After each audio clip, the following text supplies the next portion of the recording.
Hello, everyone. We warmly welcome you to our Sunday morning roundtable discussion. Today is Sunday, December 1st already, 2019, and we are recording from the Plainfield Christian Science Church Independent, Plainfield, New Jersey, the United States of America. So glad you could join us this Thanksgiving weekend. Lawrence, you can start with our morning prayer. Yes, this is a part of an instruction by Mrs. Eddy on page 275 of the Blue Book. May each day unfold to you the manifold treasures of Christian Science, and may you become the rich partakers thereof. Remember that the power to heal is gained through peace, wisdom, love, dominion over self, and goodwill toward men. You possess these graces of spirit or Christ's power only by loving God good supremely.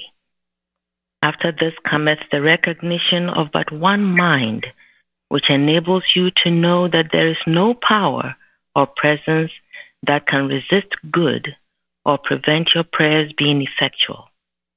While you remain in this attitude of mind, you are obedient to the principle of your being, and naught can hinder your healing the sick and the sinner. Beautiful. Thank you. Thank you. Hey, Linda, the watching point. Watch number 34.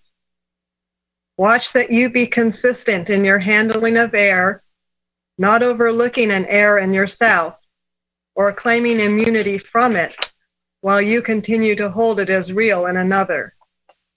In the habit of criticism, it is well to remember that that which does the criticizing is no more real or part of man than what is criticized. When someone in a family is ill, he suffers with feel sickness, in contrast to the others who suffer with seasickness. When error appears real to you, even though it may be manifested by another, it becomes part of your problem, which is to unsee and to make nothing of error whenever and wherever it presents itself. One burned out bulb and a string of Christmas tree lights that are connected in a series will cause them all to go out. As God's children, we are all banded together in the bonds of love. To see one of God's little ones as a burned out bulb are cut off from God, and hence under the control of error, shuts off your current and robs you of your spiritual light. This attitude constitutes malpractice on your brother. It does not help him, and it harms you. In Matthew 5:23 we read, quote, "Therefore, if thou bring thy gift to the altar, and there rememberest that thy brother hath aught against thee, first be reconciled to thy brother, and then come offer thy gift." End quote. Any comments on that one? I like the feel sickness and the seasickness. Yeah, right. That's really points it out. Yeah. And it also reminded me of the watching point where he said, give me one more day to know this never happened. Yes, thank you. Well, this is an important distinction between what a lot of people refer to as faith healing and what is true Christian, true healing. Because you can faith heal without seeing the nothingness, without understanding the nothingness, but it's not a true healing. Until you understand the nothingness of sin, sickness, and death,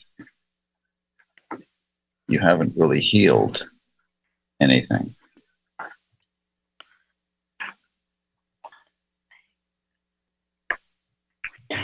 It's a call to be consistent, isn't it?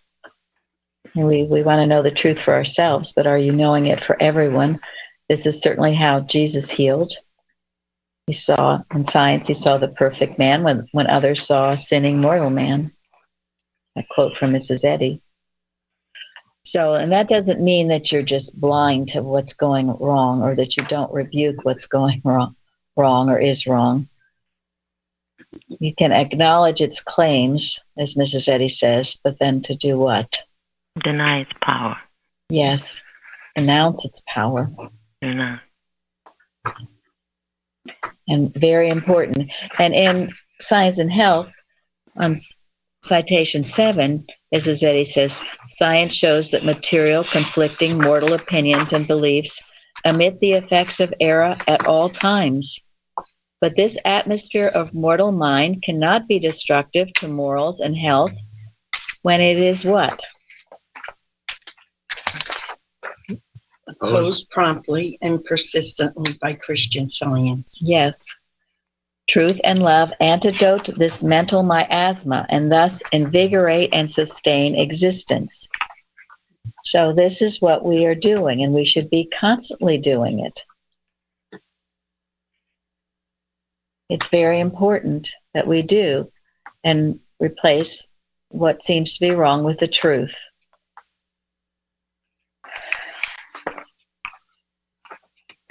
And our subject today, ancient and modern necromancy, alias mesmerism and hypnotism, denounced. And so, Chardell, what did you write about denounce? Now, I have to admit, I spoke my post to Jeremy before I wrote it, and I told him all my ideas, and then he helped me write it. Okay. That's my admission. It's longer than I usually do. But this is beautiful record because the writer takes us through each step from the Old Testament to the New Testament, and then Mrs. Eddy clinches it when she totally exposes what mesmerism really is. So first your defense is God, then you must bring every thought to the obedience of the Christ. And then Mrs. Eddy explains it, and then you must use these tools. And that's denounce. Yes, and what is your definition of denounce? Denounce, it's the public, and I forget the exact next word. It's publicly announced as evil, and it's done openly. That's to denounce. Yes, and that is what we have to do. Denounce it as unreal and as untrue. And one of the reasons for denouncing it is because a lot of people confuse Christian Science with hypnotism or human will or faith healing, all of which are the same, and all of which have nothing to do with Christian Science, zero to do with Christian Science. A lot of people think that there are similarities between Christian Science and, say, hypnotism or mental manipulation or whatever. And this confusion was big. It was rampant at the time, and it still is today. So Mrs. Eddy saw the need to say, no. No comparison. We, in fact, denounce it. That's why there's a subject twice a year on the subject, or a lesson on the subject twice a year. Yeah. Mesmerism or animal magnetism was first brought into notice by Mesmer in Germany in 1775, according to the American Encyclopedia. He regarded this so-called force, which he said could be exerted by one living organism over another, as a means of alleviating disease. The author's own observation of the workings of animal magnetism convince her that it is not a remedial agent and that its effects upon those who practice it and upon their subjects who do not resist it lead to moral and to physical what? Death. Death. It's something we don't want to fool around with. It's all belief belief versus understanding, but it's something to be aware of. And today we're going to talk about it, and I don't think I'm trying to scare you. I hope I'm not trying to scare you, but I am trying to wake you up. Mrs. Eddy says in doing a watch, what is it important that you feel? Power of danger. Yes, both, but I was looking for danger. You have to feel the danger. You have to feel the danger. Why is that true? And then you know to do something about it. Thank you very much. It's not just a bland denial. If you don't feel the danger, then you just blandly say, oh, that's not true.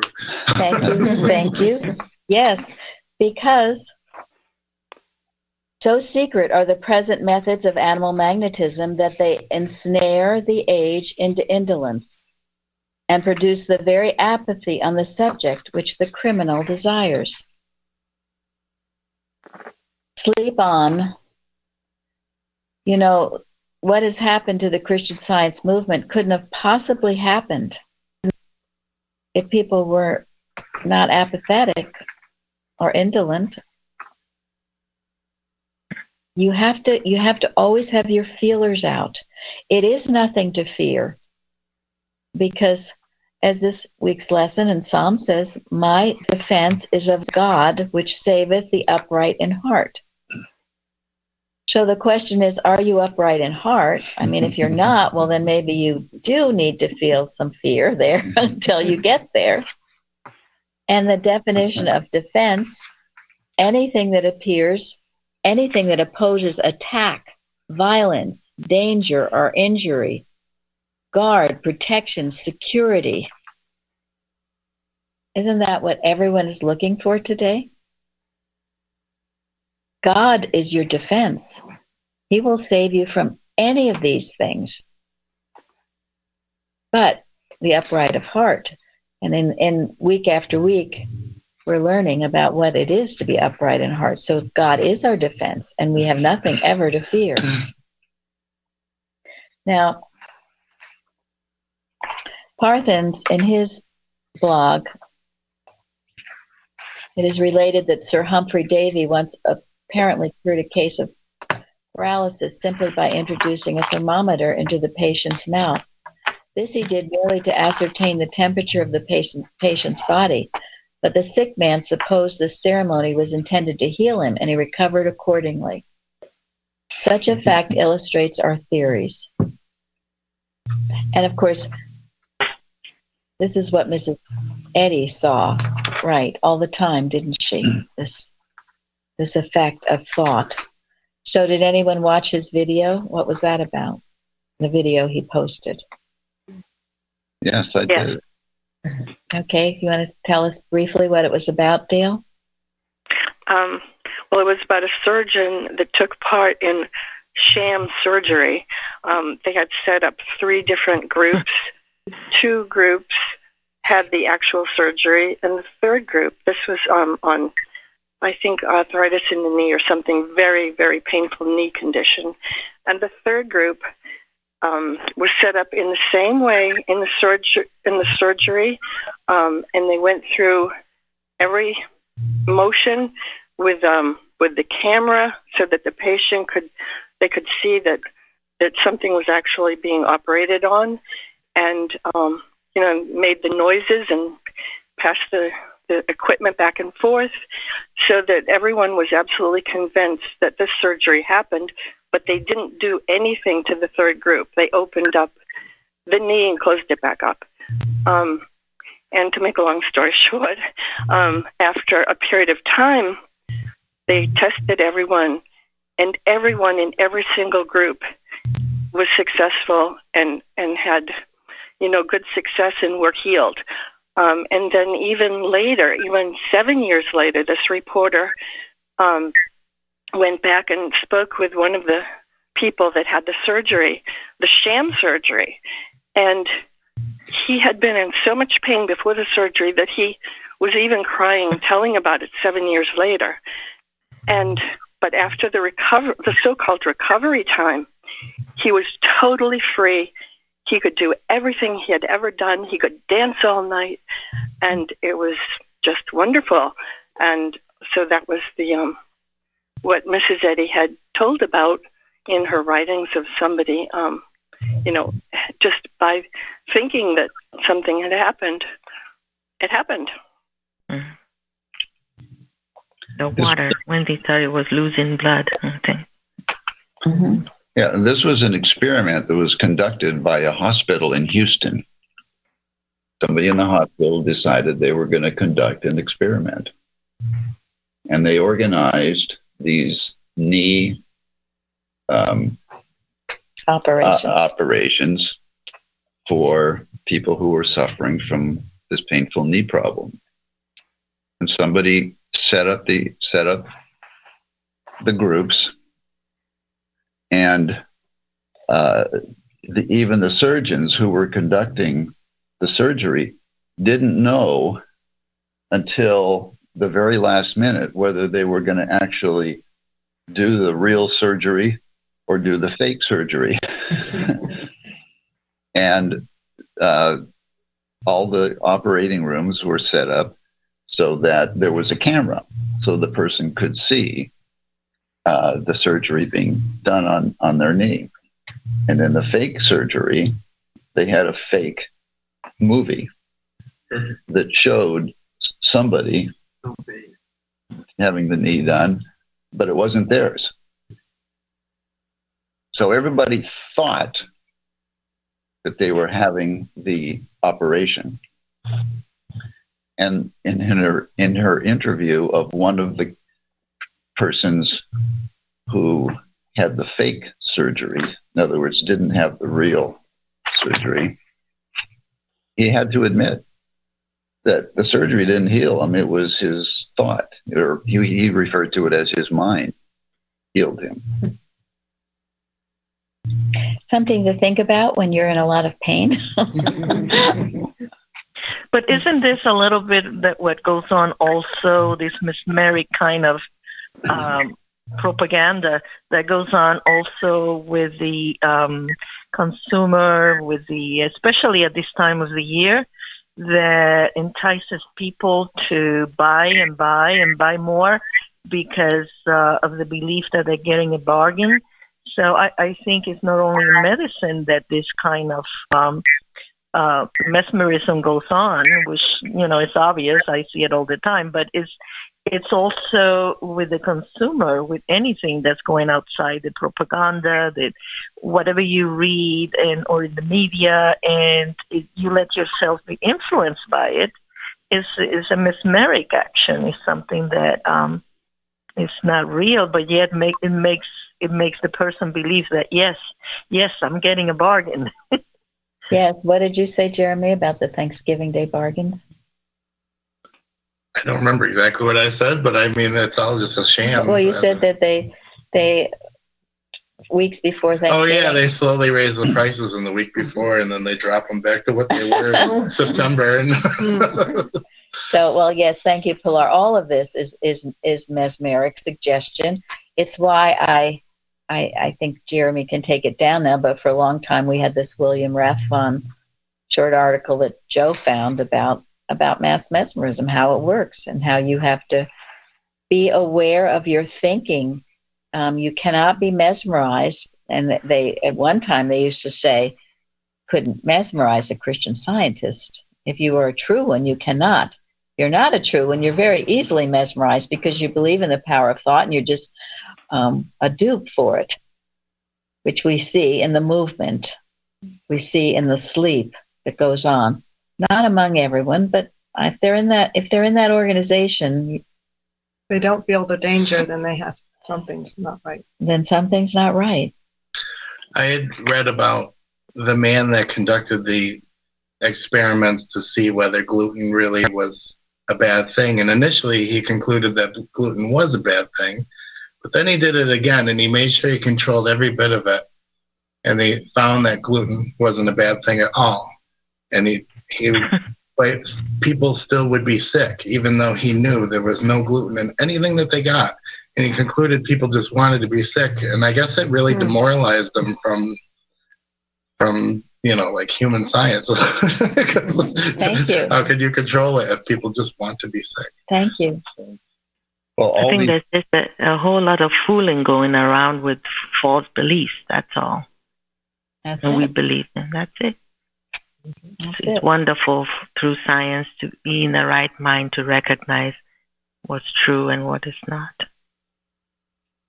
Yeah, and these experiments show that life is mental. Yeah. We are mental beings, and that our thought affects everything about us. It affects our health. It affects our purchasing, our buying habits. It affects everything about us, and it should lead us to science. Should lead us to the one mind that governs everything correctly, which is what our golden text is. Yes. The government shall be upon his shoulder. All government, all governing on God's shoulder. Carol, will you read the responsive reading? Except the Lord of hosts had left unto us a very small remnant, we should have been as Sodom, and we should have been like unto Gomorrah. Hear the word of the Lord, ye rulers of Sodom. Give ear unto the law of our God, ye people of Gomorrah. Woe be unto the pastors that destroy and scatter the sheep of my pasture, saith the Lord. Therefore, thus saith the Lord God of Israel, against the pastors that feed my people, ye have scattered my flock and driven them away, and have not visited them. Behold, I will visit upon you the evil of your doings, saith the Lord. And I will gather the remnant of my flock out of all countries whither I have driven them, and will bring them again to their folds, and they shall be fruitful and increase. And I will set up shepherds over them, which shall feed them, and they shall fear no more, nor be dismayed, neither shall they be lacking, saith the Lord. Behold, the days come, saith the Lord, that I will raise unto David a righteous branch, and a king shall reign and prosper, and shall execute judgment and justice in the earth. Thank you. And Jeremy, what did you write?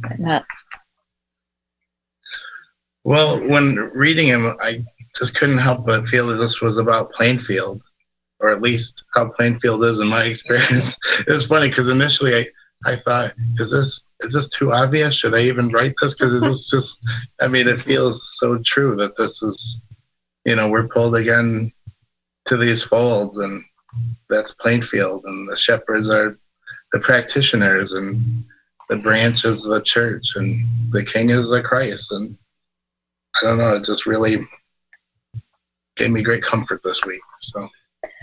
And it is wonderful. We had I guess it was a Bible study on the remnant, which was very excellent. And to remember that always throughout time, there's always been, it's never been a big group. It's always been the smaller group, but people who are awake and working and who see what's going on, and they're not mesmerized by the masses or the techniques that are used to mesmerize you, because they're awake and working, which is why we do all this all the time, every week, keep ourselves awake.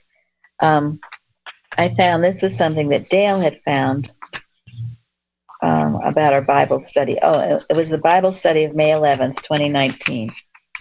The conditions of Judah and Jerusalem in the time of Isaiah were discussed.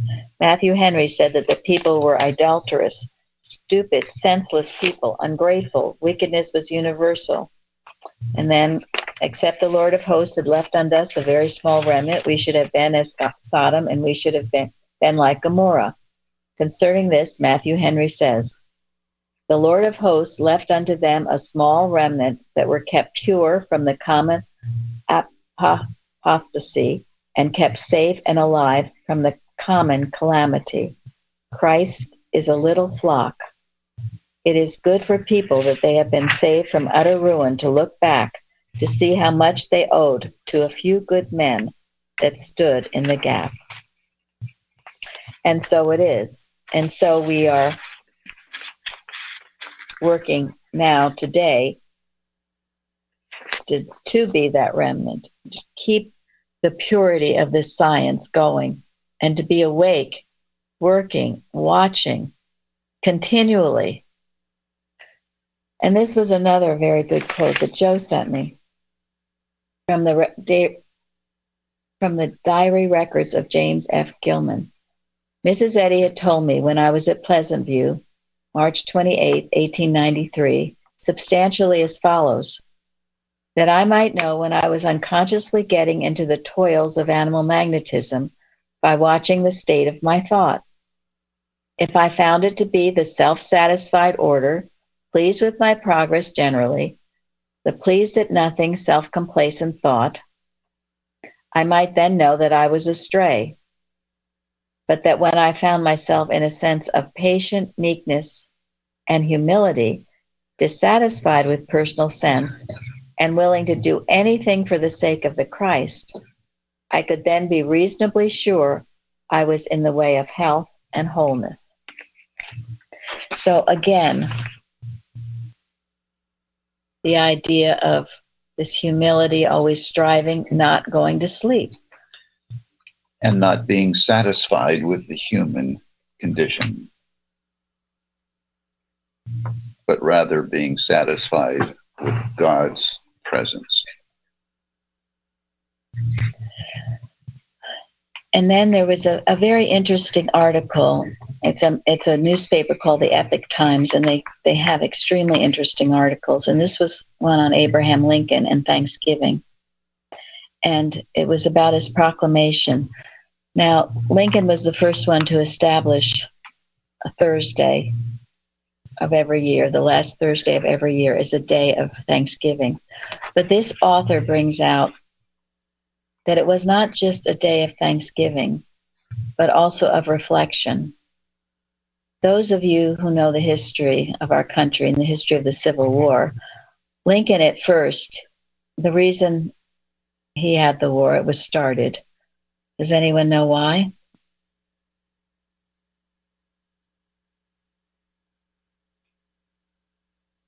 It was to preserve the Union.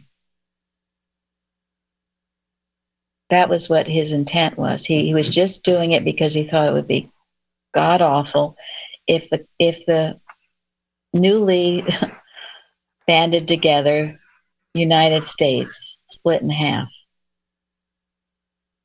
But around the time that he gave this proclamation and decided it was a time to have a day of thanksgiving and reflection, he realized that the real purpose of this war was to abolish slavery.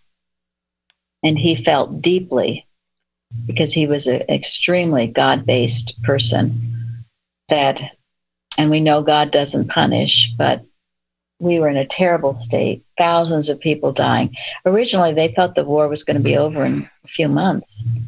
Thousands of people dying, widowed, terrible tragedy. He himself, he lost two sons, one of them in the middle of all this, at least one of them, if not two. It was a terrible time. And I think he knew that our country needed to break and get on its knees. And he says in this proclamation,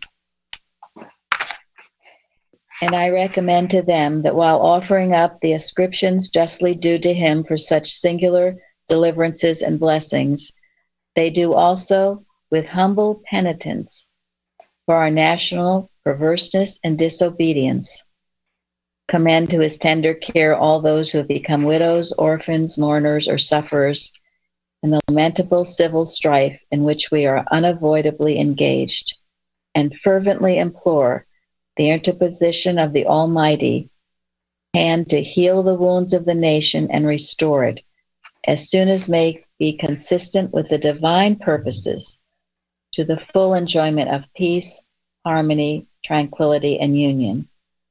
End quote. And then the author says, it is Scarcely conceivable that a modern politician, let alone in the midst of monumental national crisis, would ever refer to our national perverseness and disobedience. And yet that is precisely what Lincoln did. Alongside with gratitude, thanksgiving, he called for humility and repentance. Now, once that decision was made, and I will say, after studying the Civil War, it was partly made due to the efforts of Frederick Douglass, who had the ear of the president. When they changed the decision and said it's time to abolish slavery, everything changed. And there was a fervor and a fervency, certainly on the part of the North, and I will say abolitionists, and then also those who wanted to continue their economic lifestyle. But that was the turnaround when he realized this was a horrible, and the country knew it, we knew it, Washington knew it, all the founding fathers knew slavery was wrong, even though some of them had slaves at some times. They knew instinctively, certainly Hamilton knew it was wrong, many of them knew it was wrong, but it just was not the right time. They were just trying to get the country started, but as soon as it was the right time, fought with a vengeance, and we did win that war. They did put things into place that led to it did too. Like Jefferson, he did a lot of writing and did a lot of things. Can't pull the facts out, but I was amazed on how much he did put into place. It helped. He did. And Washington too. Certainly Washington. And Jefferson too, if you really study the man, because I know right now so many of these people have been maligned, but I say walk a mile in their shoes. I say, what have you done for the freedom of mankind? And then you can tell me that you want to knock down statues of some of these people.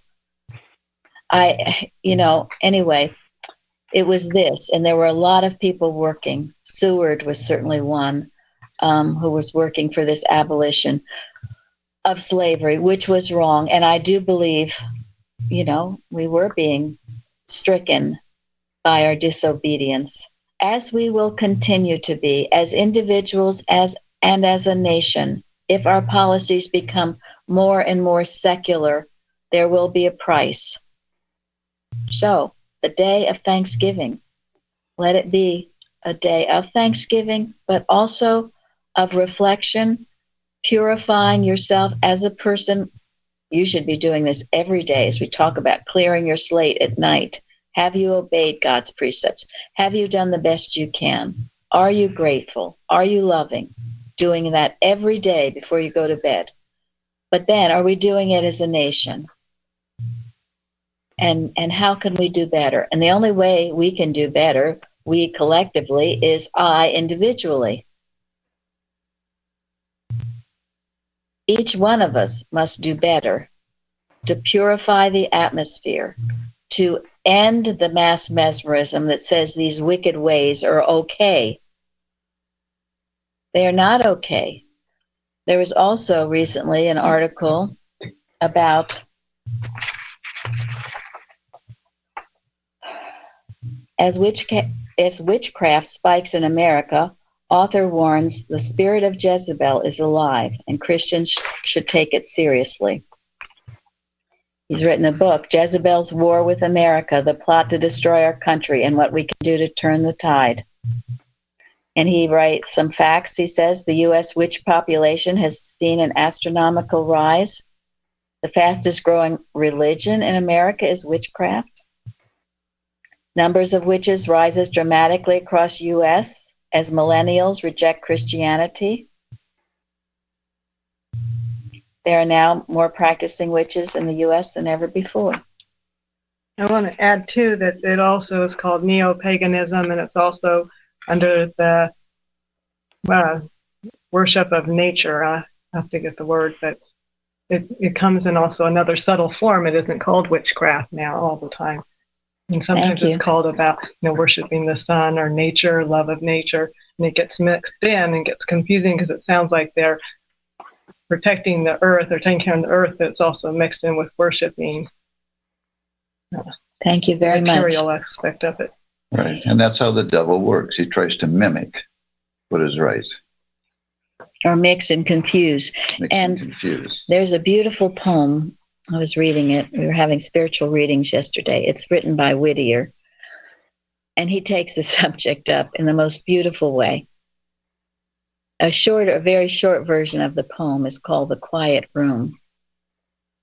And actually, Mrs. Eddy had it framed and given to one of her students in her house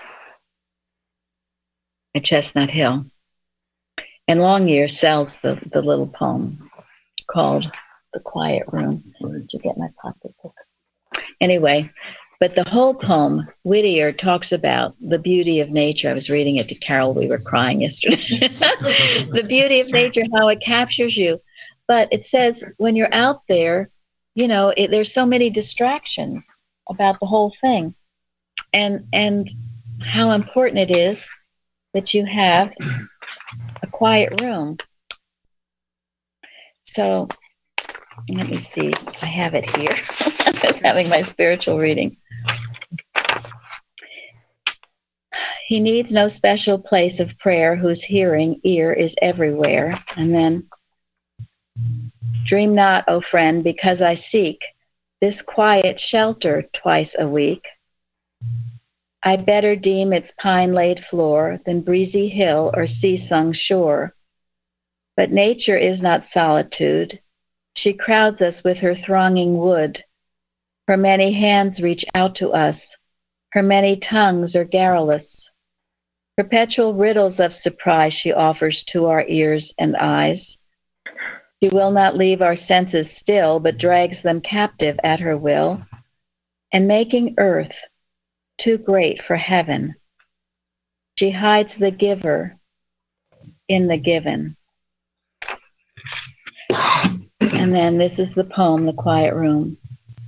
And so I find it well to come for deeper rest to this still room, or hear the habit of the soul, feel less the outer world's control.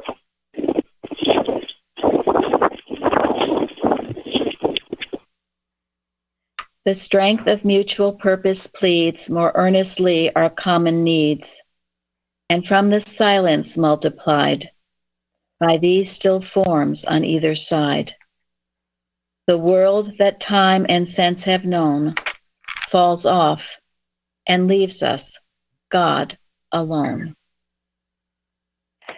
Now, I love nature. I love the beauty of it. I love the fact it does speak to us of God, as did Mrs. Eddy. But I know there are people who just want to go out and walk in the woods rather than have this. We all need the quiet time alone with God. And Whittier, John Greenleaf Whittier, who is responsible for many of our beautiful hymns, was once healed by Mrs. Eddy. And he writes so beautifully of all this. So remember to have that time alone with your Father. Have your quiet space somewhere. And I thought it was very beautiful. He talks about coming twice weekly. So sounds like he went to church. I'm sure he did. And anyway, that's a response to some of the neo-paganism. Yeah. Yeah. And then there's one other very important thing I want to mention that I learned this weekend. And it is called the wisdom of a kindergarten. The wisdom of kindergarten. And what is that, Jeremy?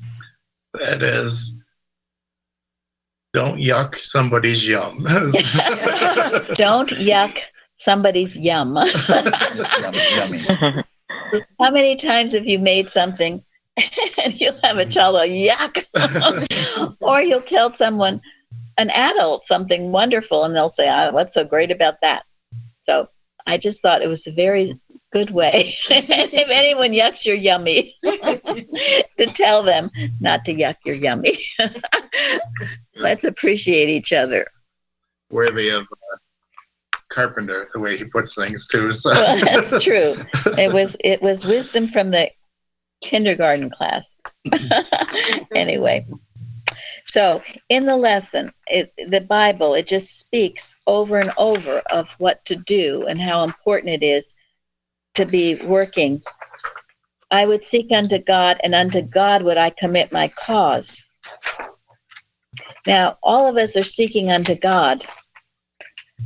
And for those, and I know many, you have this physical problem, you're seeking unto God for an answer, or a relationship problem, any kind of a problem. You seek unto God. But if that's all you're doing and all you want is your physical, personal healing, after a while, I interpreted this as having a greater cause. Getting outside yourself and seeking a greater cause. And in seeking that greater cause, you will find the healing that you also seek. And you may find healings that you never thought you needed as well. You will. This is science healing. It will be a total healing. God will be perfecting all that concerns you. But if you're too focused on your own problems, your problems will tend to grow instead of go. This is the same as that too soon you cannot. Yeah. Yeah. But the cure, to find the cure in working for God, really, is this true? It is very true. And then it goes on, and this is a treatment. I know Peter V. Ross has made this into a treatment. This Job, it's wonderful to work with in our watches. He disappointeth the devices of the crafty so that their hands cannot perform their enterprise. It goes on, knowing that any evil action will come to naught. Anyone who is trying to maliciously harm another, it will come to naught. It will blow up in their faces. We can know this. It's the truth. And then the beautiful story about Asa and how he turned away from all the false teachings. Just as Abraham Lincoln turned away from having that as his goal, just preserving the Union. That was a compromise. It was too nice. It's too human. It's too human. And it didn't work. It failed. It's partly why the war went on as long as it did. It wasn't until there was a righteous cause that people really got into it. They said, okay, we're going to defeat this error. Whatever it takes. And then they entered into a covenant to seek the Lord God of their fathers with all their heart and with all their soul. The story of the pilgrims that I was giving on Wednesday night, they sought it with all their heart and all their soul. Boy, did they ever. They wanted to worship God freely. And what is a covenant? Promise between you and God? Yes. It's a contract. It is a legally binding contract. We all have a responsibility to make this covenant with God. As I told you, Mr. Evans asked all his patients to make a covenant. It's really bowing before God and saying, Father, I will obey you. And in that obedience, I know that you will be my defense. You will take care of me. A binding contract that you must never disobey. I took mine, I made it years ago, and I took it very, very seriously, which is partly why I'm still here. No matter what it tries, no matter what it throws at you, you keep going, which comes to what, and I will quote what, I guess it was Ken wrote on the forum, about setting your face like a flint. Joe wrote to it as well, but Ken found in the Easton Bible Dictionary, the word means that the Messiah would be firm and resolute amidst all contempt and scorn which he would meet, that he had made up his mind to endure it. and would not shrink from any kind or degree of suffering which would be necessary to accomplish the great work in which he was engaged. And Barbara goes on to say that was also Mrs. Eddy,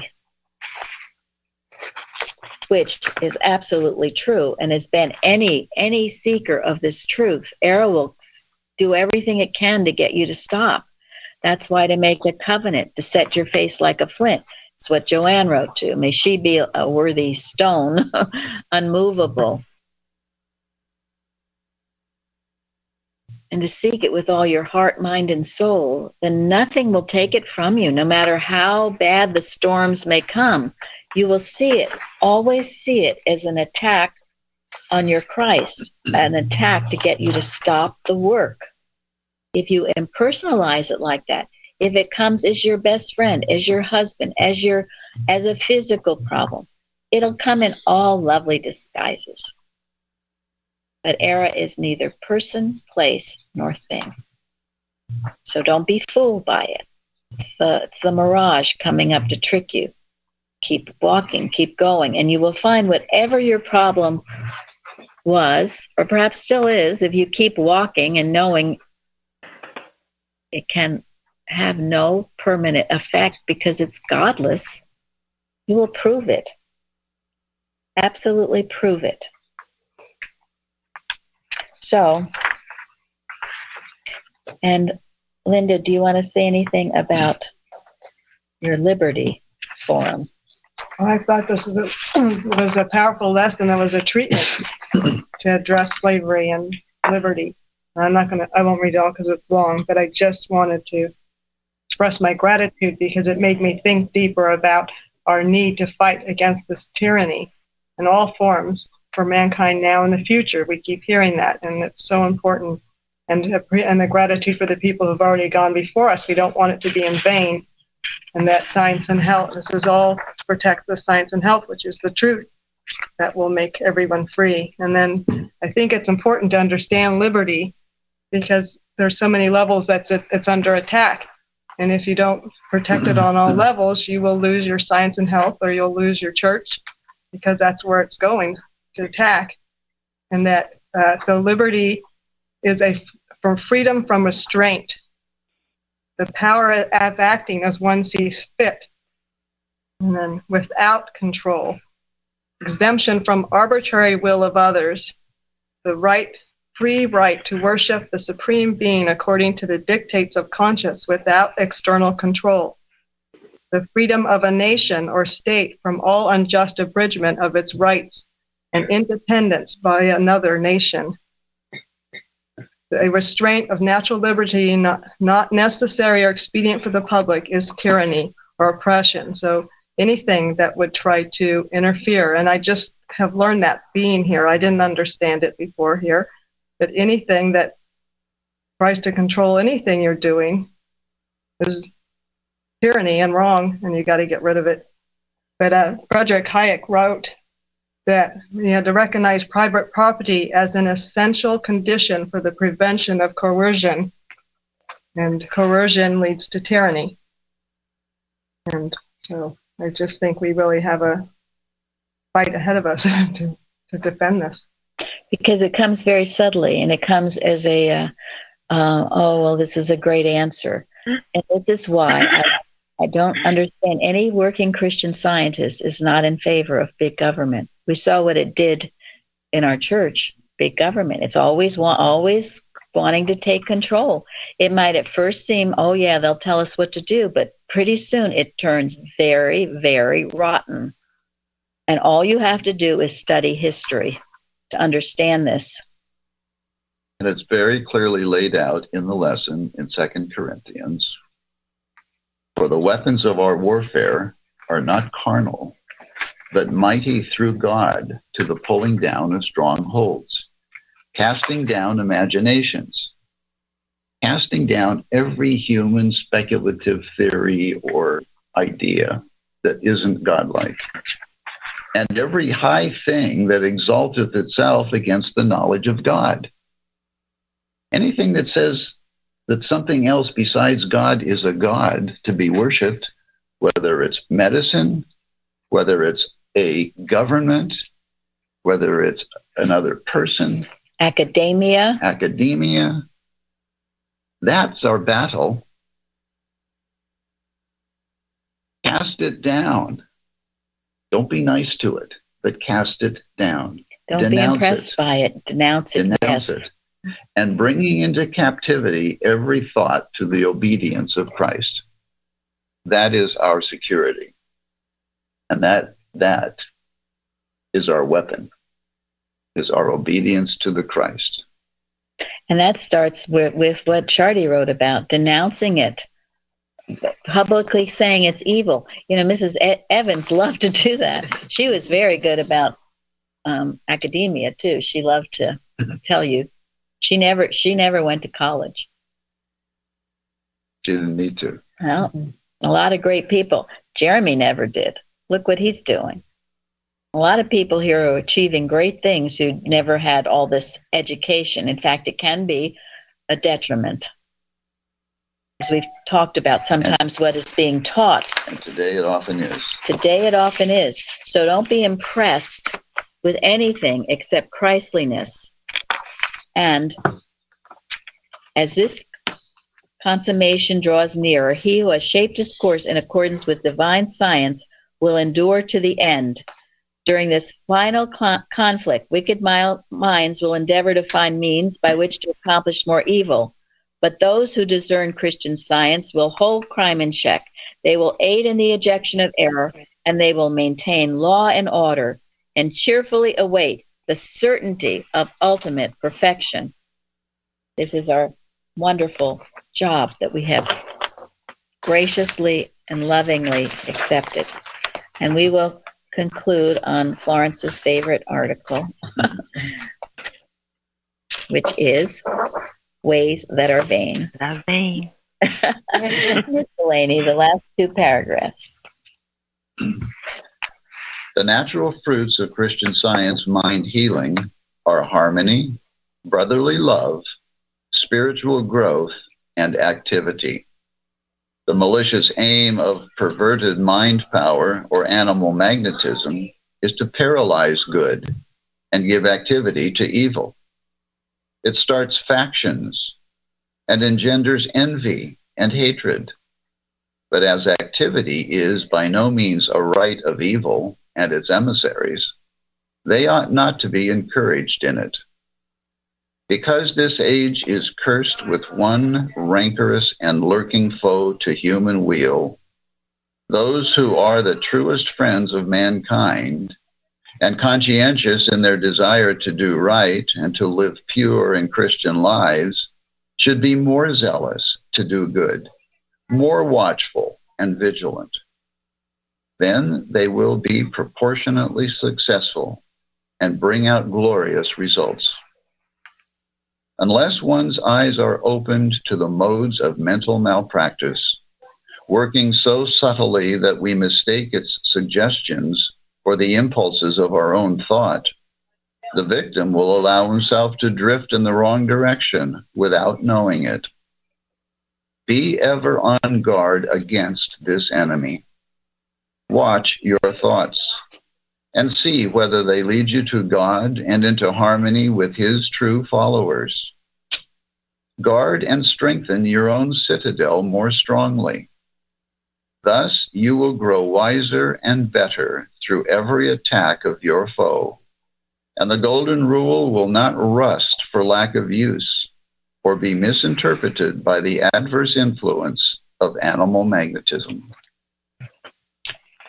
Thank you all for joining us today. Thank you. Thank you. Thank you. Thank you.